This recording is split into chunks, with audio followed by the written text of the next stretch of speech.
The first information to reach me about the trouble in Korea was around 10 o'clock on the evening of June 24th, 1950.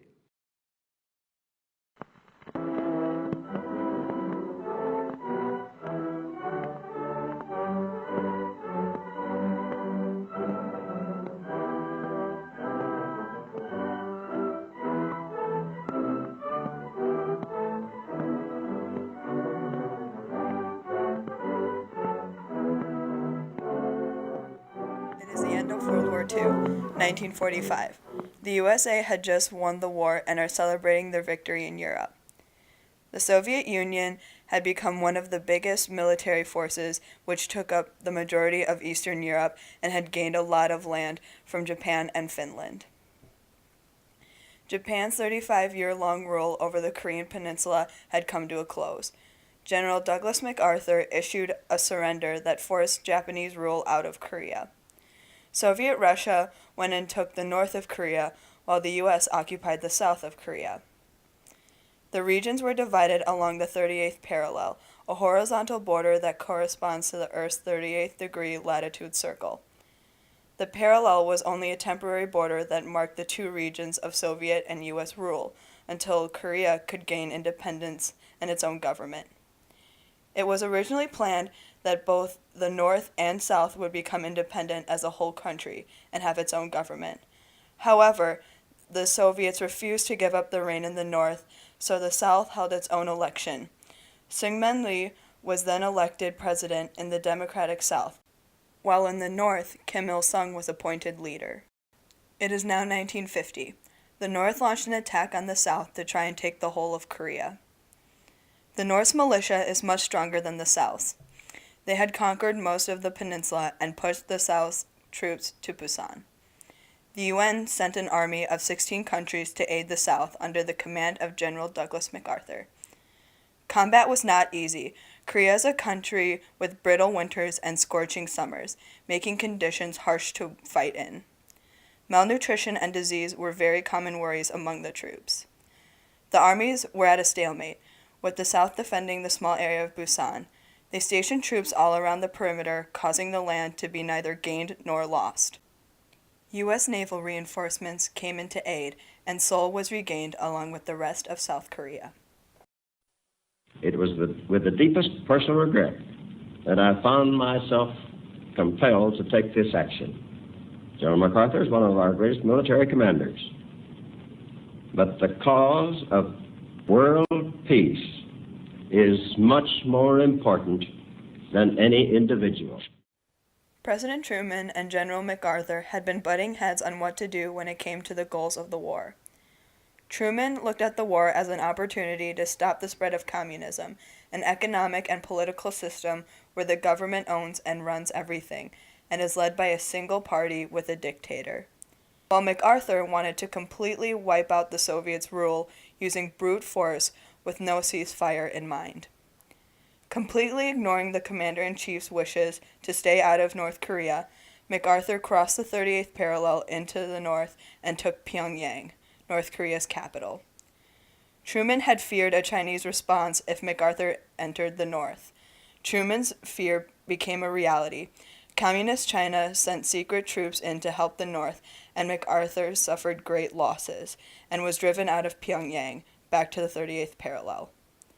This was not the first time MacArthur had ignored Truman, and in 1951, MacArthur was relieved from duty by Truman himself, not only for disobeying him, but also for secretly pushing his ideas about the war on Congress.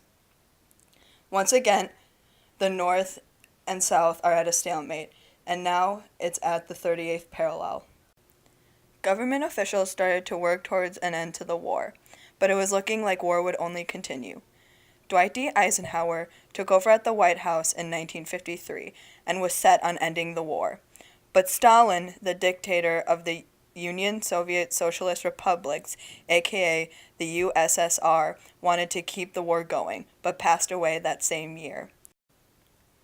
After a long 3 years of intense combat, an armistice was signed in July 1953 by North Korea, South Korea, China, and the USA. A devastating 12,626,631 soldiers from all militias died or went missing, and 1,600,000 civilians from the north and south were killed. Though a ceasefire was signed and combat had ended, a treaty has not officially been signed, and to this day the two Koreas are still technically at war. The 38th parallel is now a border between North and South Korea.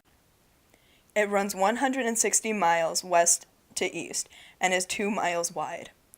It is currently a vacant demilitarized zone, meaning neither the North or the South civilizations occupy it.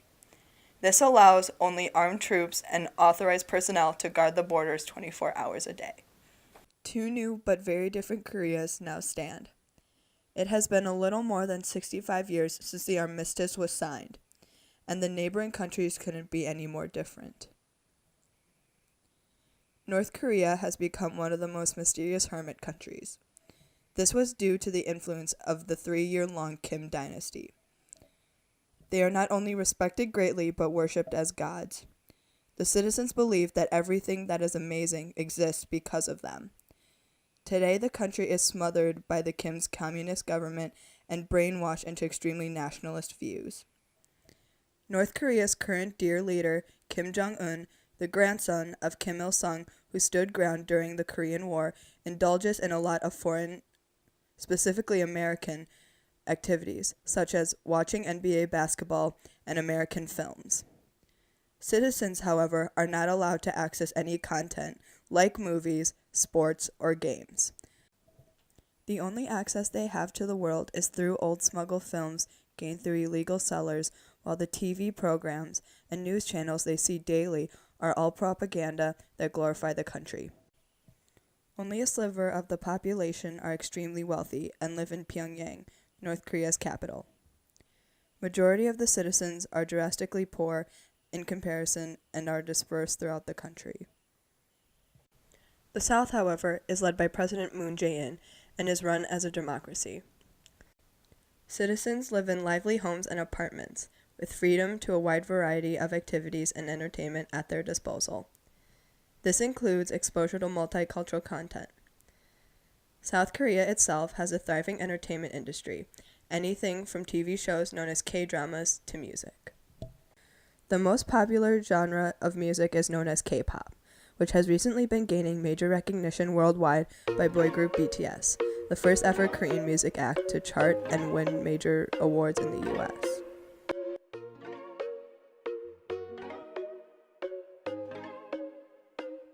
There are many other groups gaining global attention, such as NCT and Blackpink, a girl group that will be performing at Coachella in 2019.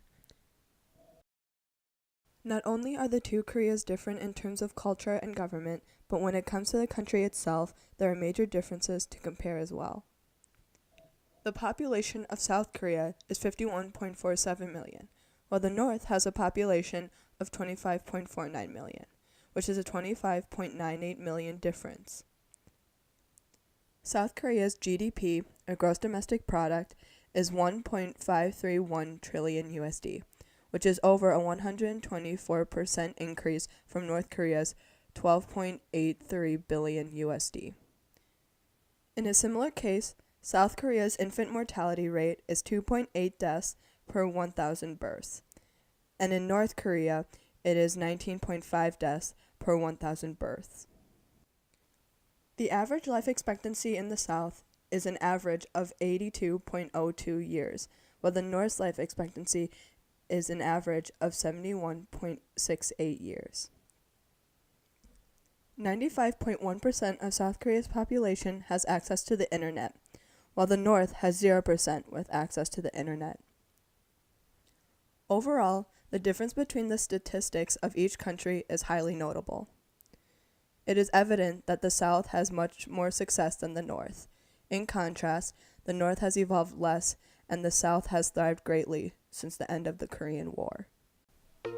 The division of the Korean Peninsula was not only a case that caused the triumphs and tragedies of war, but also sparked the creation of two polar opposite countries, a triumphant, thriving metropolis in the south, and a tragic hermit kingdom in the